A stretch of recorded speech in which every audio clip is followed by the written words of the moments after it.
안녕하세요. 오늘도 사연사롱을 찾아주셔서 감사합니다. 40대 중반 여성입니다. 저는 무척이나 가난한 집안에서 태어났어요. 고작 결핵주사 한 대 맞을 돈이 없어서 친정아버지는 젊은 나이에 너무도 허망하게 세상을 떠났고, 졸지에 젊은 과부가 된 친정어머니는 겨울이면 메밀묵과 찹쌀떡을, 여름에는 두부 리어카를 끌고 행상을 돌아다니면서 참 억척스럽게도 사셨죠. 그러나 찢어질 듯한 가난의 그림자를 좀처럼 벗어날 수는 없었어요. 그때 제 나이가 한창 꽃답던 18. 갈수록 지쳐가는 친정어머니를 두고 볼 수 없었던 저는 다니고 있던 인문계 고등학교에 자퇴서를 냈어요. 동네 실업계 친구들을 따라 취업을 나가려고 했거든요. 하지만 이를 알게 된 친정어머니가 처음으로 회초리까지 들어가며 저를 뜯어 말리셨죠. 엄마, 그러지 말고 내 얘기를 좀 들어봐요. 응? 무슨 얘기? 공부를 그만두고 공장에 취직한다는 얘기에? 아니면 미용실 허드렛 일을 나가겠다는 얘기에? 우리 집 사정에 어쩔 수 없잖아. 나라도 얼른 취업해서 살림에 보태야죠. 시끄러. 회초리 맞기 싫으면 내일 등교하자마자 자퇴서부터 돌려받아서 찢어버려. 아니다. 엄마랑 선생님 댁으로 찾아가자. 지금 당장. 제발요. 추울 때 추운 데서 일하고 더울 때 더운 데서 고생하는 엄마 모습 지켜보는 딸 자식 입장이 얼마나 고역인데. 그리고 공부야. 검정고시를 보든 아님 야간학교를 다니든 일단 취업해서 자리 잡은 다음에 다시 할 수 있는 거잖아요. 잔말 말고 학교 계속 다녀. 꼭 공부 열심히 한다고 해서 훌륭한 사람이 되는 것도 아닌데 뭐. 그래, 그건 네 말이 맞아. 공부 열심히 해봤자 개차반으로 사는 사람이야 세상에 널렸지. 하지만 지금 엄마가 너한테 해줄 수 있는 최선이 공부밖에 없어서 그래. 못 먹이고 못 입히는 주제에 가르치는 일까지 소홀하게 해버리면 내 가난이 정말 나의 죄가 되어버릴까봐 그게 겁나서 그래. 무슨 말을 그렇게 해요. 가난이 어떻게 죄야. 지금까지는 내 엿보이고 팔자라도 죄까지는 아니었지. 근데 만약 최소한의 부모 도리마저 져버린다면, 그래서 내 엿보와 팔자를 자식한테 되물림한다면 그때는 죄가 되는 거야. 가난을 딸에게 물려준 죄인. 엄마는 우리 딸 믿어. 이겨낼 수 있을 거야. 친정어머니의 사랑 덕분에 크게 깨우친 저는 담임선생님에게 사정사정 해가며 자퇴를 취소했죠. 이후로는 가난한 팔자 따위를 한 번도 탓하지 않으며 굳세고 긍정적인 태도로 살아왔어요. 전기요금을 내지 못해 전기불이 끊길 때면 가로등 불빛에 의지해 공부했고, 전액 장학금을 받고 대학교에 입학할 수 있었어요. 대학생 시절에는 과외 학생네 집에서 차려주는 토스트 간식으로 하루 딱 한 끼, 한 번 끼니를 때우면서도 꿈을 향해 노력했습니다. 그 결과 큰 병원 간호사가 되는 데 성공했죠. 그런 제 삶의 태도는 번듯한 중산층 사모님인 시모가 양가의 경제적 차이를 걱정하며 결혼을 반대할 때도 굴하지 않았어요. 오히려 당당할 수 있게 만들어 주었죠. 제가 짊어진 가난은 살면서 극복해 보이겠다고요. 그리고 저희 말 그대로를 증명해 내었어요. 사글세 단칸방에서 시작한 신혼집을 불과 몇 년 만에 전세 신축 아파트로 옮기면서 말이죠. 하지만 시모에게 저는 여전히 가난해서 못마땅한 며느리인 모양이었어요. 저희 부부가 아파트로 이사하던 날 굳이 찾아와 이러더라고요. 너희 그동안 굶고 살았니? 네? 의사도 아니고 간호사벌이야 세상 뻔한데 집을 너무 빨리 늘리는 게 아닌가 싶어서. 일반적으로는 둘 중 하나밖에 없잖니. 주택복권을 맞았다던가 아님 귀한 남의 집 아들내미 굶겨가면서 둘이 억척스럽게 모았거나. 둘이 억척스럽게 모은 건 맞아요. 근데 아범 굶기지는 않았으니까 걱정 마세요. 설마 하니 가난이 얼마나 서러운지 제일 잘 아는 제가 남편 먹고 입히는 일에 소홀할 리가 없잖아요. 하기사 밑바닥 인생들이야 원체 독한 구석이 있다고들 하니까는. 그렇다고 너무 마음 놓지는 말고 성에 안 차는 며느리라는 건 조금도 달라지지 않았으니까. 난 이만 가볼 테니 주말에 시댁 한번 들리려무나. 요즘 아침나절로 볕이 포근하니 좋은 것이 묵은 이불 빨래랑 대청소랑 좀 해줘야겠어. 가구랑 싹 드러내고 청소해야 하니 준비 단단히 해서 오고.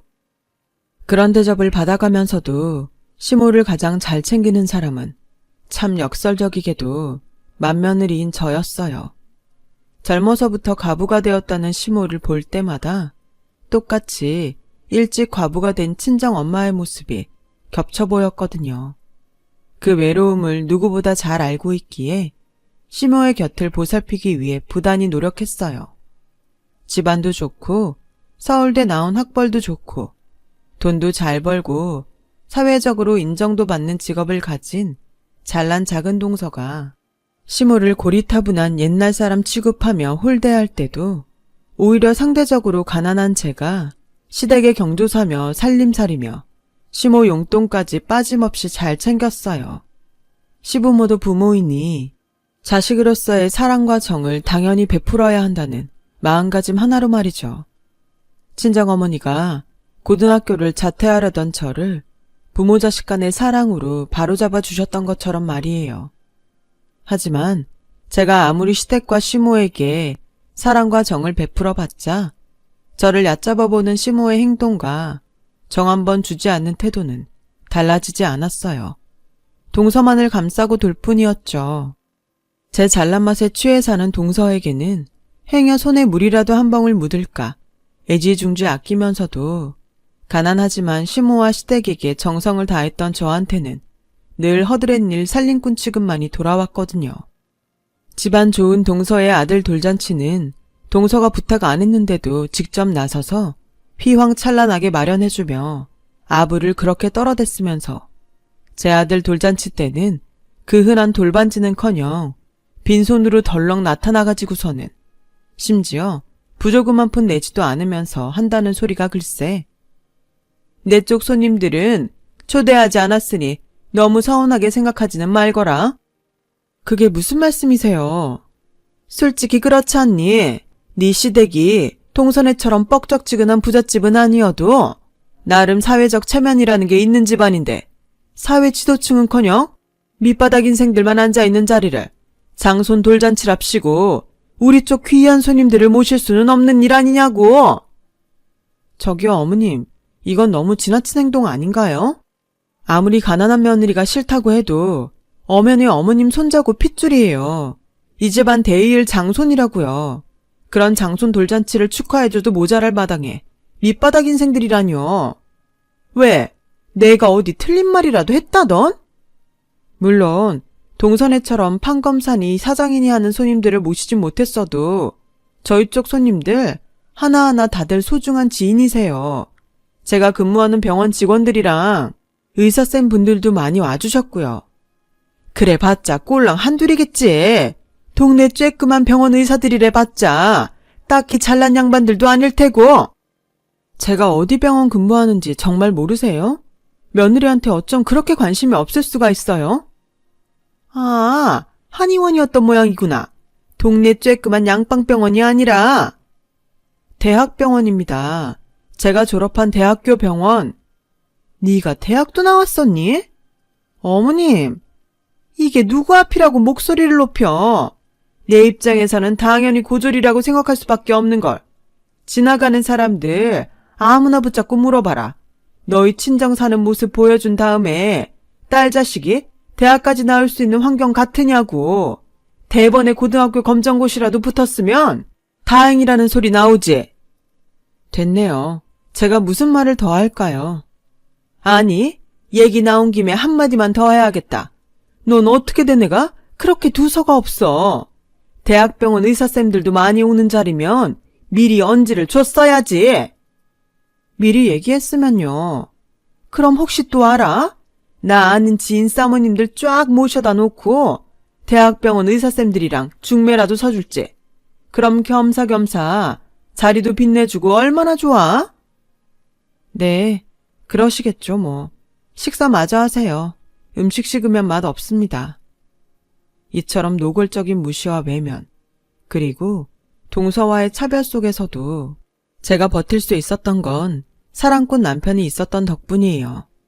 남편은 친자식보다 낫다 싶을 만큼 시댁과 시모에게 정과 사랑을 베푸는 저를 늘 고마워했고, 그래서 제가 시댁에 잘하는 만큼 남편도 저희 친정 어머니를 극진하게 대해주었거든요.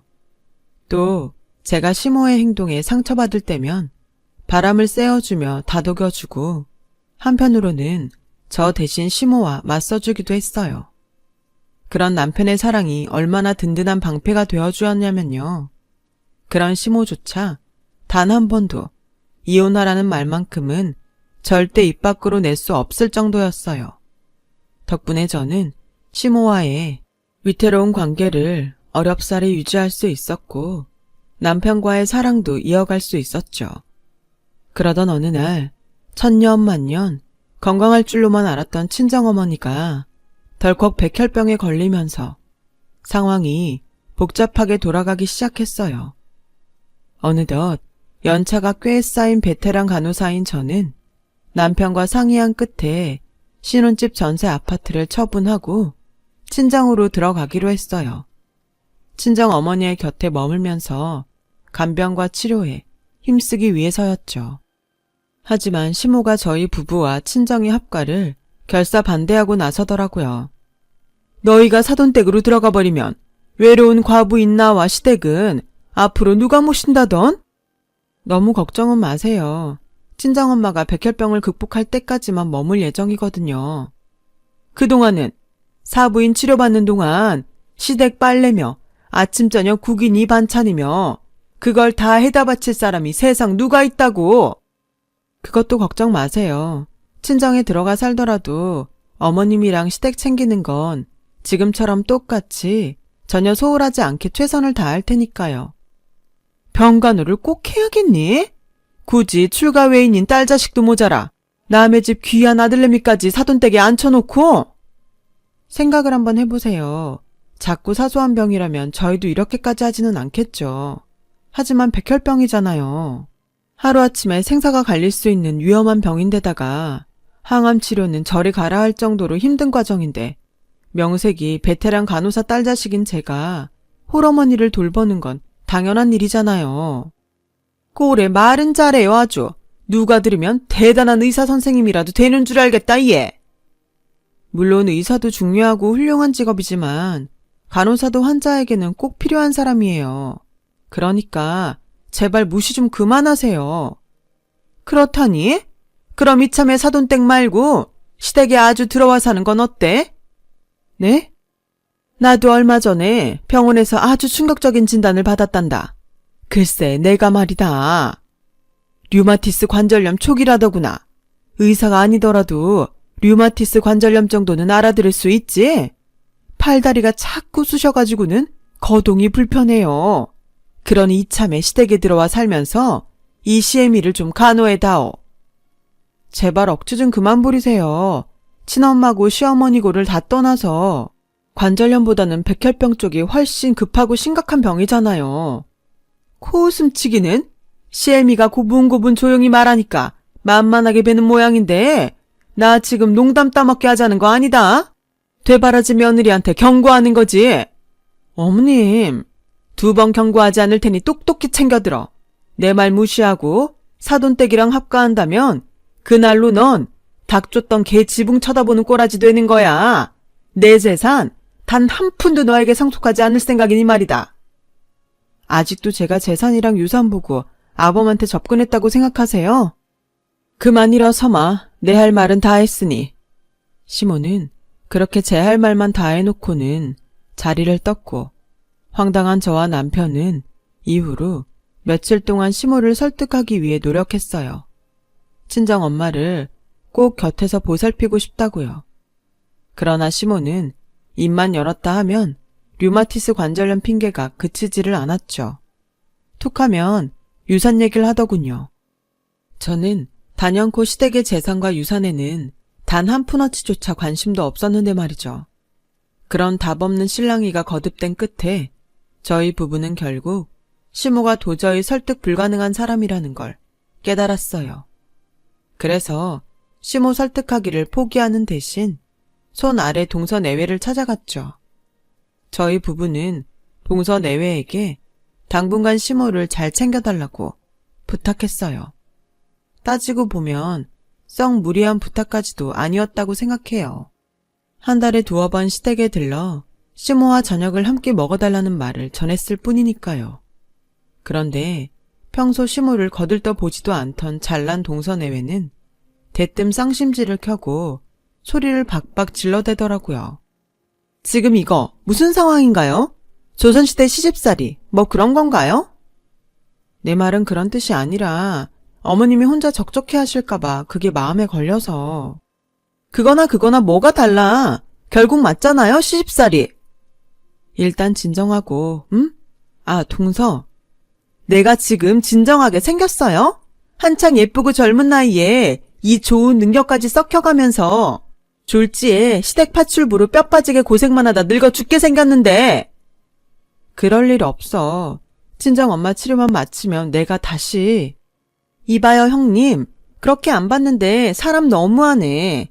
가난한 주제에 형님이랍시고 꼬박꼬박 대접해준 나한테 이러면 안 되는 거죠. 부잣집 딸내미에 잘 배우고 직업 좋으면 뭐해. 인성이 개차반인데 어디 가서 그런 행동 보이고 그러지 마. 격 떨어지는 졸부소리 들어. 저와 남편은 동서내외에게 인간적인 실망만을 품은 채로 돌아섰고 그날 밤 도착한 동서의 문자 메시지에 또 한 번 크게 분노하고야 말았어요. 저 대신 당분간 시모를 보살피는 조건으로 무슨 견적서를 보내왔더라고요. 딴에는 능력 좋은 고급 인력이랍시고 비싼 인건비를 책정해놓고는 다달이 수백만 원에 달하는 비용을 요구하겠다는 견적서였어요. 뒤이어 도착한 문자 메시지는 더 기가 막혔죠.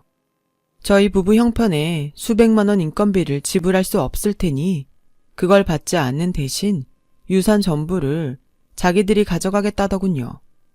이놈의 시댁 식구라는 양반들은 입만 열었다 하면 돈 얘기밖에 할 말이 없는 건지 참. 당연히 저희 부부는 고민에 빠져들었어요. 다만 유산을 동서내외에게 전부 빼앗기지는 않을까 하는 우려는 결코 아니었어요. 벌써부터 돈을 들먹이는 동서내외가 시모를 제대로 모시지 않을 것이 뻔해서 걱정일 뿐이었죠. 그렇게 동서내외를 단념하게 된 저와 남편은 딱히 다른 대안을 찾을 수도 없었죠. 그러는 사이 친정 어머니의 상태가 악화되어서 골수이식을 받아야 하는 상황에 처하게 되었어요. 당장 급하게 골수를 이식해줄 사람이라고는 세상에 하나 남은 혈육인 저밖에는 없는 상황이었죠. 이에 저희 부부는 시모의 결사 반대를 무릅쓰고 친정과의 합가를 했어요. 친정 어머니를 곁에서 보살피며 간호할 겸 골수를 이식해줄 저의 건강을 마음 편한 친정에서 머물면서 관리도 잘 할 겸 해서요. 합가 결정으로부터 며칠 지나지 않아서 이삿날이 닥쳐왔고 저희 부부의 눈앞에는 아주 뜻밖의 상황이 펼쳐졌어요. 줄곧 합가를 결사 반대해왔던 시모가 갑자기 무슨 생각인지 덜컥 나타나서는 이삿짐을 열심히 나르는 게 아니겠어요?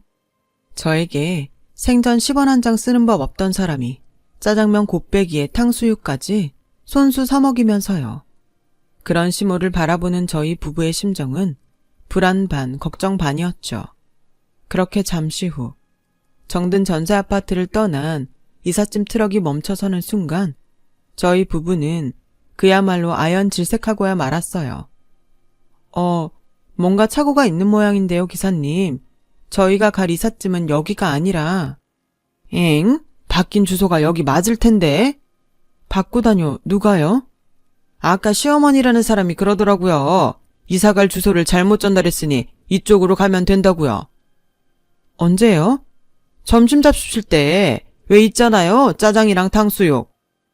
그곳은 원래 목적지였던 친정집이 아닌 시댁이었어요. 전부 시모의 수작이었죠. 일단 저희의 이삿짐부터 시댁에 억지로 들여놓은 뒤에 이삿짐을 인질 삼아 합과 반대를 이어갈 작정인 모양이었어요. 그리고 역시나 시모가 미리 준비해둔 인부들이 우르르 달려들어 이삿짐을 시댁 안으로 옮기려 하더라고요. 시모의 술수에 당할 수 없었던 남편이 인부들을 필사적으로 막아서는 사이 저는 시모에게 달려가 따졌어요. 이게 대체 무슨 짓이죠? 목소리 낮춰. 동네 사람들이 지켜보고 있어. 왜요? 또 그놈의 체면 때문에요? 쪽팔린 줄 아는 사람이 이런 치사한 짓을 벌이나요? 그러게 진즉 내 말을 순순히 들었더라면 이런 사달까지 안 왔겠니?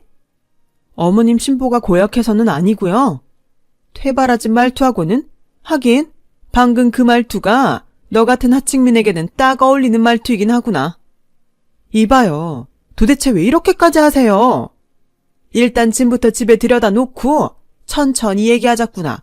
나도 뭐 공짜로 들어와 살라는 거 아니라니까는. 아니요. 그렇게는 못하겠는데요. 이대로 트럭 돌려서 친정으로 들어가야겠는데요. 대학까지 나왔다는 것이 이렇게 무식해가지고서는 옛말에 이런 말이 있다. 인명은 제천이라. 사람이 죽고 사는 문제는 어디까지나 하늘에 달린 일이란 뜻이야. 죽을 사람은 어차피 죽게 되어 있어. 죽는다니? 죽긴 누가 죽어? 부정해도 소용없다. 사부인은 하늘이 점주해준 죽음에 가까워졌을 뿐이야. 인간이 어떻게 되돌릴 수 있는 노릇이 아닐 뿐이고. 그러니 곧 저승길 떠날 사부인보다는 부질없는 병간호에 남의 집 귀한 아들내미 인생까지 송두리째 낭비하는 것보다는 남들은 못 받아서 안달인 그 유산, 그 큰 돈을 턱하니 안겨줄 내 쪽을 택하는 것이 경제적이고 합리적이지? 말 다 했어요? 혹시 더 할 말 남아있으면 지금 빼먹지 말고 다 해요. 지금이 마지막이 될 것 같으니까. 사부인 장례식은 너가 아들내미 돌 때랑은 다르게 섭섭지 않도록 잘 챙길 테니 허물과도 같은 핏줄의 인연일랑 그걸로 만족하며 끊어내거라. 글쎄요. 그런 사악한 말 같은 건 굳이 안 해도 어차피 끊어질 인연 같은데. 그래, 잘 생각했다. 어여침부터 들여놓자꾸나. 정리하고 저녁 차려 먹고 하려면 시간이 빠듯해. 끊어지는 건 당신과 우리의 인연이겠죠. 유산 준다니까! 아니, 우린 이대로 이삿짐 돌려서 친정으로 갑니다. 가서 친정엄마 백혈병 반드시 고쳐놓을 거예요. 우리 엄마 멀쩡히 완치될 거라고요. 그리고 그놈의 유산 따위 처음부터 관심도 없었고 받을 필요도 없어. 우리는 억만금을 줘도 살 수 없는 가족의 사랑 속에서 행복하게 살 거니까. 과연 그럴까?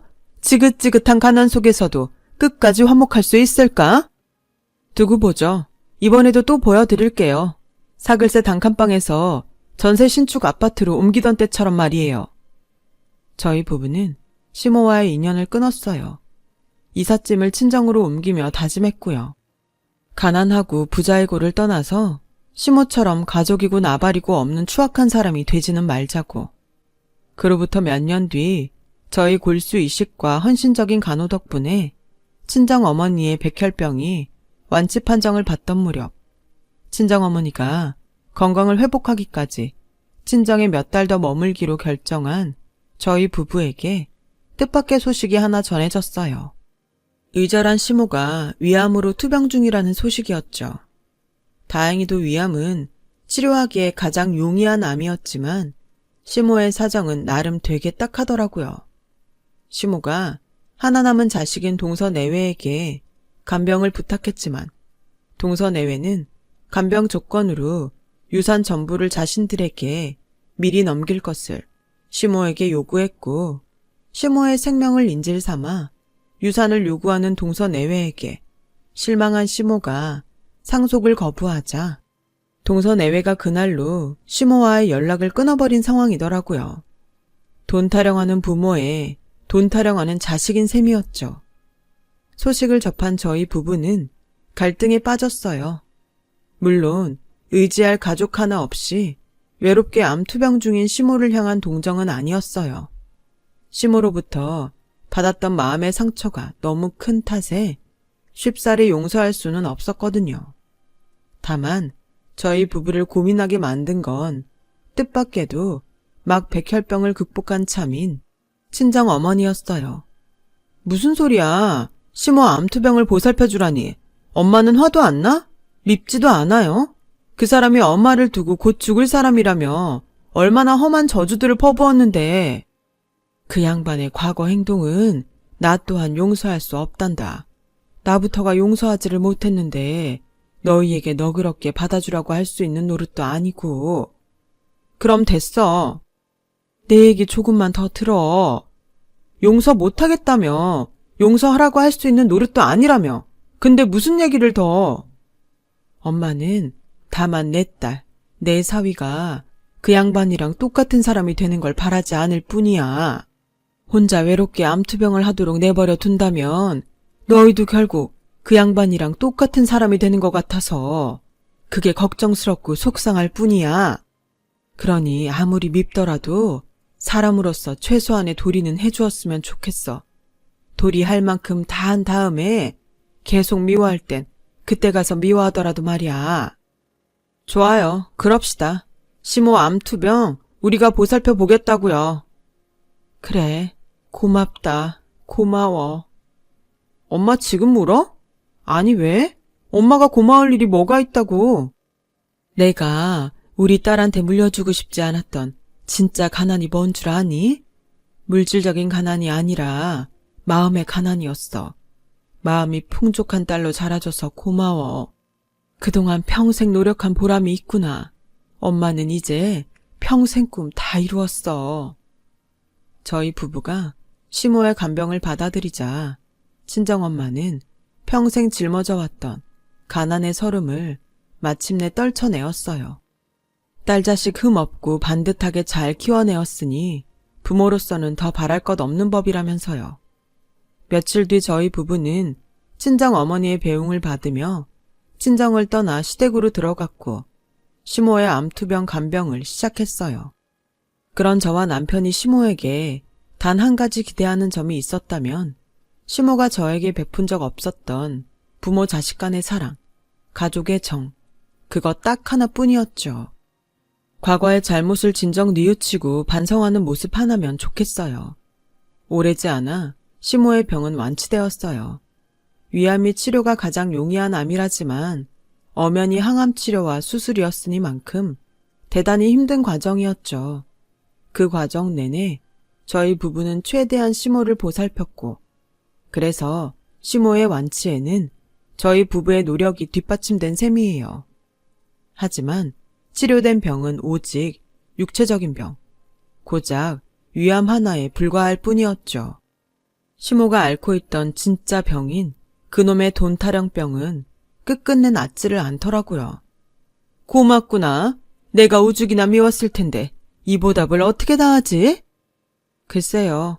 앞으로 살면서 지난 잘못들을 다시 하진 않으셨으면 해요. 그래. 내가 너와 사부인한테 잘못한 게 있다면야 돈으로 갚아주지. 네? 간병에 대한 보답도 할 겸 어차피 둘째 아들 내외랑은 연락도 끊겼겠다. 너희 부부를 내 유산의 유일한 상속자로 지정해 주마. 대신 앞으로 평생 시댁에 눌러 살아. 예전처럼 청소도 하고 밥도 챙기고. 난 워낙에 귀하게 자라서 살림살이 잘 못하잖니. 표정이 왜 그렇다던? 그게 얼마나 많은 돈인데 좋아서 방방 뛰어도 모자랄 판국에? 하나도 안 변했네요. 아프기 전이나 지금이나. 그렇게 시애미를 못 믿겠니? 어떻게 이 자리에서 유서라도 써주랴? 변호사를 불러다가 공증이라도 받으랴? 그러면 믿음이 가겠어? 그날 저희 부부는 시댁을 미련 없이 떠났어요. 외로운 당신 곁에 부모 자식으로 머물러 달라고 부탁했다면 그렇게 했을 거예요. 어긋나 버렸던 우리와 당신 사이를 되돌려 놓기 위해 필요한 건 유산 같은 돈이 아니라 부모 자식 사이의 사랑과 정이었으니까요. 지난 잘못을 진심으로 뉘우치고 반성하는 인간다운 모습이었으니까. 그런데 어머님은 끝까지 돈이었죠. 그래서 이제 당신을 완전히 포기하려고요. 당신은 세상에 돈보다 중요한 것이 있다는 걸 평생 깨닫지 못할 테니까. 누구처럼 중리산이 하는 저주 같은 건 퍼붓지 않을게요. 굳이 그러지 않아도 앞으로 어떤 삶이 남아있을지 뻔히 보이거든요. 이후 저희 부부는 친정 어머니의 건강을 극진하게 챙기며 열심히 살고 있어요. 친정 어머니가 비록 백혈병 완치 판정을 받기는 했었지만 투병 생활 내내 건강이 많이 상해 있었던 데다가 이제는 나이도 많이 잡수셨거든요. 물론 저희 부부의 사랑 덕분에 하루하루 부쩍 건강해지고 있는 중이기도 해요. 반면 시모는 결국 자식 하나 없이 외롭게 늙어가는 처지가 되었어요. 가뜩이나 유산 다툼으로 인해서 시모와 연락 끊고 살던 동서내외가 시댁의 유일한 상속자로 저희 부부를 지정하려고 했던 시모의 소식을 듣고 냅다 쳐들어오더니 아주 호적까지 파서 나가버릴 기세로 깽판을 쳤다더라고요. 당연히 그들과의 관계는 완전히 박살이 나버렸고요. 정작 저희 부부는 그 유산에는 여전히 눈꼽만큼도 관심 없는데 말이죠. 암튼 그래서 시모에게 남은 앞날이라고는 비록 돈은 많지만 어깨 기댈 가족 하나 없이 쓸쓸한 노후가 고작이에요. 억만금보다 훨씬 가치 있고 소중한 가족의 정과 사랑 속에서 지금껏 행복해왔고 앞으로도 영원히 행복할 저와 남편과는 다르게요. 돈이 최고인 것 같지만 그것도 아닌 것이 인생 같습니다. 곁에 있는 소중한 인연들과 가족들에게 고마워하면서 살아가렵니다. 긴 이야기 들어주셔서 감사해요. 모든 분들께 항상 건강과 행복이 함께하길 바라겠습니다. 여러분, 사연 댓글에 응원과 현명한 조언 부탁드려요. 좋아요와 구독은 저에게 큰 힘이 됩니다. 오늘도 좋은 일 가득하세요.